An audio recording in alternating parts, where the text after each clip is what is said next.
E chegou novembro e é Black Friday, a DVD Mall, nosso parceiro aqui, já tá com promoções incríveis. Nosso código DG20 agora vale 30% de desconto nesse mês de novembro. Exatamente, não perca. Adquira o Windows 10 original atualizável para o Windows 11 de fácil ativação e aproveite essa promoção. É claro, é óbvio, é lógico, Kaspersky, solução completa em antivírus, com link promocional aqui na descrição. Grátis um mês de no ping na faixa, man. Novembro, Black Friday é no Detona Geek e seus parceiros. Corre e aproveita. Bem-vindos ao conteúdo mais trabalhoso e provavelmente o mais informativo do Detonando Geek desde o dia 1 da nossa existência aqui no YouTube. Esse vídeo, além de responder a pergunta que foi disponibilizada lá no título, ele vai muito além. Através desse conteúdo, não só a informação que está proposta em responder, nós iremos colocar muito mais. Através desse conteúdo você vai descobrir exatamente a forma macro do trabalho que é otimizar um jogo. Através desse conteúdo você vai descobrir grandes tecnologias de nova geração que claramente vão te surpreender. Através desse conteúdo você vai conseguir entender exatamente o quanto talvez a sua placa de vídeo GPU do PC possa durar e o quanto o seu console de nova geração pode te oferecer. Você vai entender as tecnologias mais impressionantes da Unreal Engine 5 que acabam sobrepondo tecnologias já impressionantes como o Ray Tracing e o próprio DLSS. Esse vídeo tem muita informação e de quebra você vai ver como é o nosso trabalho e qual a nossa metodologia na aposta dos resultados das nossas análises. Por quê? Porque eu vou trazer esse vídeo, como ele tem muita informação e não dá pra gente criar um limite para essa informação porque todas são relevantes. Dessa forma eu vou narrar esse vídeo como uma experiência em laboratório, que foi o que nós fizemos. A nossa proposta principal é pegar essa tech demo da Unreal Engine 5, que você já tá vendo, com essa quantidade de FPS bizarros que você também já tá vendo, e colocar ela de forma jogável em vários dispositivos que nós temos aqui. Legal, bacana, para que nós tenhamos um processo laboratorial, nós temos que ter aí um foco, um desafio, uma meta, e a meta é a GTX 1660 Ti no i7 3770 com 16 GB DDR3. Essa é a nossa meta, conseguir fazer jogável, mas ela não é fácil, e para isso a gente precisa inicialmente entender quais são os benefícios que nós temos com a Unreal Engine 5 na parte de otimização. Como nós não queremos tirar Nanite, que é a aglomeração de milhões e milhões de triângulos que dá uma percepção ambiental muito enorme, e Lumen, que tem uma qualidade de iluminação muito grande, nós precisamos saber o que vamos fazer. Se nós removermos as texturas do jogo e diminuirmos as suas resoluções, que na verdade são em 8K todas, até a fogueira do início da tech demo, nós iremos perder Nanite, nós também perderemos um pouco de Lumen. Por quê? Porque elas estão associadas à qualidade de suas texturas também. Tudo isso acaba ficando muito complexo, então a nossa meta é não mexer em nada do jogo, necessariamente da forma de malhas 3D, texturas continuarão em 8K, a quantidade de coisas que se vê na tela continuarão exatamente da mesma maneira. Essas são as nossas metas, sem perder qualidade gráfica, ou trabalhando para perder o mínimo de qualidade gráfica, entregar um FPS jogável para o player nesses três dispositivos. Entendeu o desafio, né? Você viu o número do FPS no início. Vamos entender uma tecnologia da Unreal Engine 5 que vai ajudar muito a gente nesse processo de aprendizagem sobre ela mesmo. É o quê? O Temporal Super Resolution. Temporal Super Resolution, ou TSR, é basicamente a capacidade da tecnologia da Unreal Engine 5 de fazer o upscaling com perda mínima. E para isso a gente iniciou com esse teste. A gente pegou e não mudou nada ainda do jogo, não otimizamos nada, mas nós mudamos a resolução de renderização, não a de saída. Tudo vai ser em 4K. Aliás, eu esqueci de falar disso. Tudo vai ser em 4K, inclusive da 1660. Será que a gente consegue? Vamos lá então, com a resolução de render de 1080, apontando para um upscaling a 4K, usando o Temporal Super Resolution, o resultado que nós temos é este que você está vendo na tela. Entenda que ainda estamos no modo cinematográfico com todas as funções habilitadas. Você consegue distinguir a diferença do 1080 para o 4K de verdade? De verdade? Da distância que tá? Não. Então vamos colocar no zoom. E agora você percebe claramente a percepção de uma degradação um pouquinho maior, principalmente no rosto do personagem, quando chegamos a 1080p, mas nada que afere. Nós estamos falando que a nossa saída máxima de resolução dinâmica é 1080. Não vai passar de saída de 1080 nesse jogo. Claramente é isso. E ponto. É importante já falar que em qualquer status 4K ou 1080 saída de render, a gente está apontando a saída máxima de render. A Unreal Engine sempre trabalha com Lumen em resolução dinâmica, então nós podemos sair disso para um pouco mais abaixo, mas aí nós estamos apontando os máximos, tá? Agora vamos conduzir nossos testes a partir da RTX 2080 Super. E por que eu pego a placa mais forte de vez eu já começar com a placa mais fraca? Aí entra o quesito de experiência do Detonando Geek. A gente tem experiência com tecnologia, e você já trabalhar direto no seu desafio, no seu objetivo, é frustrante. É frustrante por quê? Porque vai te gerar pensamentos e conclusões errôneas sobre aquilo, porque várias vezes você vai tomar porrada. Exatamente. Começar com o pior cenário é sempre a pior escolha quando você vai começar uma análise. Comece do melhor cenário e aí sim você vai ter a carga de aprendizado que você precisa. Por quê? É uma engine gráfica nova, com um jogo que nós não criamos e o desafio é alto, então nós precisamos aprender. A RTX 2080 com Ryzen 3800 XT é o melhor cenário de hardware pra gente testar, implementar e brincar. E daí, de toda essa brincadeira, saiu 2 presets fora o cinematográfico. Você já tá vendo na tela. Estamos trabalhando com a resolução aí 4K em todos, a saída máxima em 4K. Claramente nós alteramos, e nesse ponto nós trabalhamos com intensidades de iluminação de lumen. Nós não retiramos, ele está lá, mas modificamos não só o seu sistema interno de como ele expõe a luz e também cuidamos da reflexão e também trabalhamos um pouco mais no sombreamento. Efeitos de câmeras, como por exemplo a distorção de foco que você consegue ver no modo cinematográfico, foram completamente ignorados. Não há necessidade de trabalharmos disso em um gameplay, apenas se fosse uma cinematic. Dessa forma, tiramos vários visuais effects focados em cinematografia, o que já deu um ganho bom, que é basicamente a otimização 1. Já a otimização 2, a gente foi um pouco mais além. 3 versões. É importante falar que essas versões não estão rodando pela engine gráfica. Elas foram modificadas na engine gráfica através do seu código e elas foram exportadas. Nós geramos uma build, como se fosse um jogo. A partir daí nós conseguimos transportar para qualquer equipamento. O cenário não é perfeito ainda, mas antes de eu mostrar os resultados totais da RTX 2080, vamos agora ir para a Vega 64. Nós já temos algum controle sobre a cena, nós já temos algum controle sobre o sistema de iluminação, nós já temos algum controle sobre o sombreamento, nós já temos algum controle do modo em que é colocado e disponibilizado a quantidade dos 8K. Foi isso que a gente mexeu também na otimização 2 da textura e voilá, nós temos aí o nosso primeiro teste com a Vega 64. O melhor cenário de todos, é claro, é óbvio, é lógico, que é o jeito mais otimizado, a qual visualmente é mais danificado em relação aos outros. Então você já pode ver que nós já temos um cenário legal. Não é perfeito ainda, nós não chegamos no máximo dele. Analisando os 3 cenários e nos 2 ambientes que o jogo traz pra gente, que é basicamente na parte com iluminação extensa dentro do deserto e basicamente o mesmo mapa, mas com uma iluminação à noite, com mais efeitos visuais e com mais filtros de iluminação, nós claramente vimos que o último resultado foi o melhor. E, óbvio, é claro, é lógico, mostrando pra vocês agora os resultados, você vê aí nos gráficos.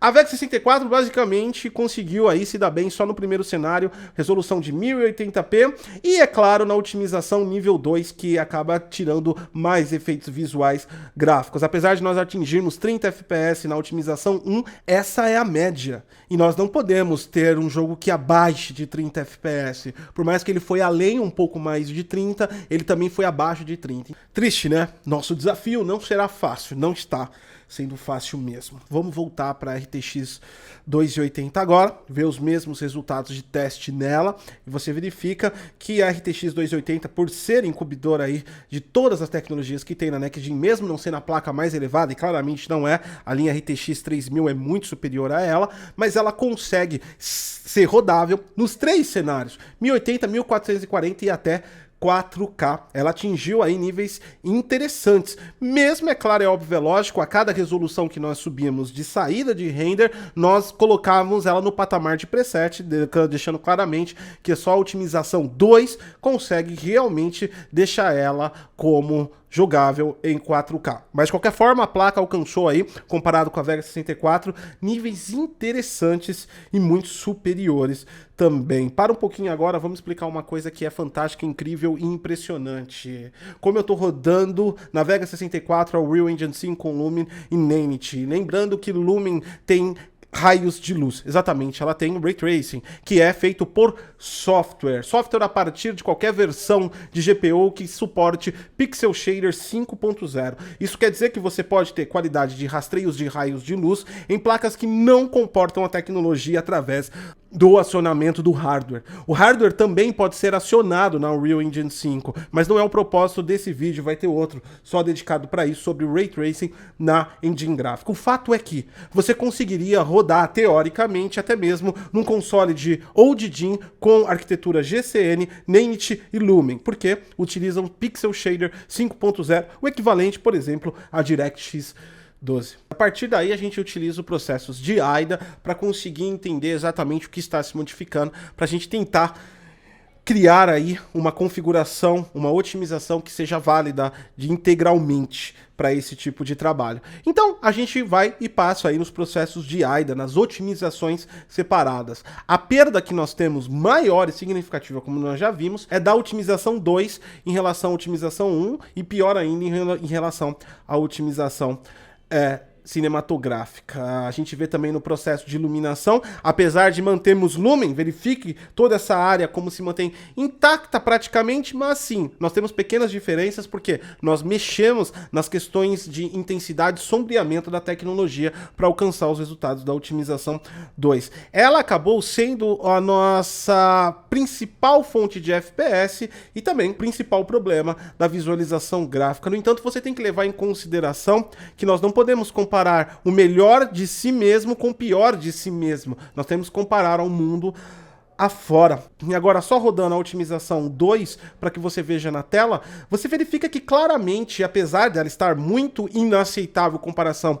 com as melhores da própria engine gráfica, ela é altamente performática e bonita, superior a uma gamatura enorme de jogos. E ela tem os atributos do nosso foco, que é Nanity, Lumen, principalmente essa quantidade enorme de polígonos na tela e modelos e malhas 3D que você está vendo. Ou seja, nós estamos na Next Gen de maneira não tão linda quanto poderia ser, mas nós ainda estamos na Next Gen. A otimização fica um pouco melhor nos cenários mais escuros, como a gente pôde perceber também, que não depende tanto do sombreamento, porque o local já é escuro por si só. Você pode verificar que a diferença existe, mas é menor. Em nenhum momento nós afetamos em nada as malhas 3D. Elas continuam incrivelmente detalhadas em todos os aspectos do jogo. Ok, então, partindo daí, a gente já consegue ter uns vereditos sobre as nossas otimizações. Em primeiro lugar, vamos para a Vega 64. A Vega 64, ela se deu bem com o modo mais fraco de otimização, que tem os gráficos mais ruins, e ela conseguiu alcançar um patamar ali em 1080p também de 30 FPS, mas com queda abaixo de 30 FPS. Horas, bolas, se nós conseguimos ir um pouquinho além de 30 na otimização, mais ruim, e na otimização melhor chegamos até a 30, vamos fazer um meio de campo dos dois, vamos aumentar um pouco a qualidade das texturas, voltar os efeitos visuais, principalmente os efeitos visuais que aferem as tonalidades do sistema de iluminação, e é claro, a gente dá uma rebaixada no sistema de texturização, porque nós temos Nanity muito grande, muito enorme, muita coisa na tela, e parcialmente ninguém vai reparar nisso inicialmente. E conseguimos na Vega 64 numa qualidade melhor que a qualidade da otimização 2, rodar a 30 FPS sólidos. Dessa vez eu travei aí o FPS para que a gente não tenha variação. Exatamente, a variação dentro da nossa demo estava ocasionando pequenos travamentos. E só quem pudesse e tivesse aí VRR conseguiria jogar numa boa sem sentir os efeitos. Então nós incluímos um V-Sync e trabalhamos a 30 quadros por segundo cravados. A Vega 64 numa qualidade de resolução de 1080p de render com saída a 4K com qualidades incríveis, conseguiu atingir os 30 sólidos. Na RTX 280, nós temos um cenário muito parecido com os consoles. É uma placa que ela conseguiu, na máxima do modo mais performático, alcançar até 60, 70 quadros, mas infelizmente ela baixa também em alguns momentos. Dessa forma, a decisão aqui, é claro, é óbvio, é lógico. Primeiro vamos colocar o máximo que nós poderemos de gráfico rodando a 30 quadros por segundo. E é o que vocês estão vendo aí, uma amplitude a partir de 1440p, a saída do render, e nós conseguimos entregar aí com saída de render a 1440, rodando a 30 quadros por segundo, sem perda de init e com texturas maiores que a Vega 64 e também, é claro, é óbvio, é lógico, os pós-processamentos e efeitos especiais do jogo, e você tá vendo tudo na tela de forma linda e é jogável, são 30 quadros por segundo, mas como se fosse um console talvez mais potente, um PlayStation 5, um Xbox Series, nós estamos falando que nós poderíamos também ter um modo performance, exatamente, e daí nascem os modos performance. Exatamente, o desenvolvedor vai atrás do máximo que ele consegue, e ele sabe que vai ter uma degradação visual com isso. No entanto, aquilo é o desejo de muitos, e a proposta do jogo pode ser melhor favorável a 60 quadros por segundo. Então, a gente dá a opção de 60 quadros até 60 quadros por segundo, porque claramente nós não conseguimos manter os 60 quadros fixos, e uma opção 30 cravado. Todos esses demos são jogáveis e eles vão até o fim sem travas e dá para jogar de boa as duas fases de 3 minutos que nós temos nesse tech demo. Legal, bacana, mas e agora veio o desafio. Será que nós conseguimos? A imagem tá na tela, meu amigo, é claro que conseguiremos. Nós alteramos mais ainda um pouco dos presets. Essa imagem você tá vendo a captura do monitor, esse monitor é 4K. Por que nós não fizemos a captura dessa imagem? Porque essa máquina em si é a nossa máquina de captura e de stream. A placa de captura PCI Express está nela. Dessa forma, é complicado a gente usar a própria máquina, que já é fraca, para capturar sobre ela mesmo sem ter perda. É impossível. Então nós optamos por colocar a imagem da câmera e você está vendo a 30 quadros por segundo. É claro que nós não iríamos atingir os 60 quadros por segundo.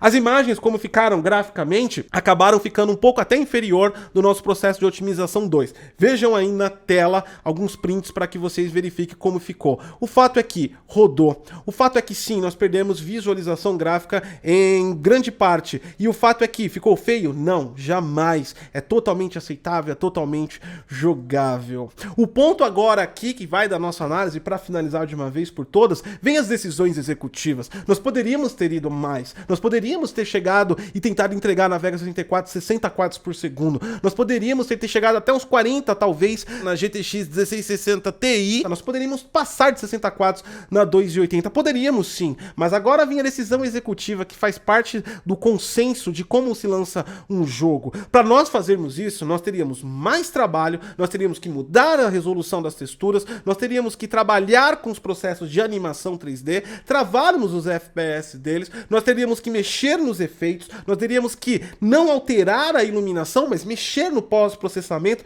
de forma muito maior, o que causa uma variação de cores total dentro do jogo, e acertar isso de forma normativa. E tudo isso levaria provavelmente muito mais de uma semana. Uma semana que eu não faria vídeos no canal, que eu perco engajamento e que eu não sou monetizado. Isso me faz perder dinheiro.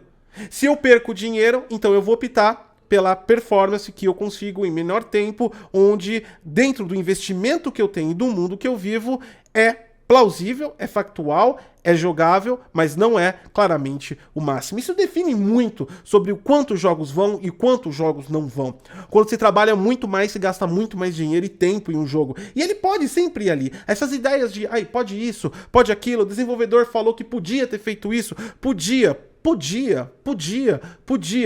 mas não fez porque decisões administrativas de negócios, elas impactam diretamente no desenvolvimento e como o jogo é apresentável. Talvez o jogo não tivesse que baixar tanto a resolução em um console menos performático como o Series S, Mas isso causaria mais tempo e dinheiro.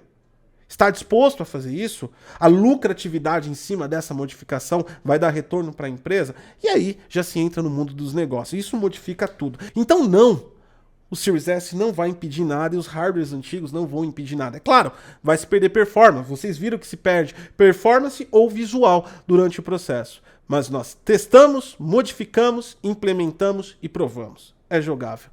Deixe seu like, se inscreve no canal. Eu sou o Gotkose e até a próxima.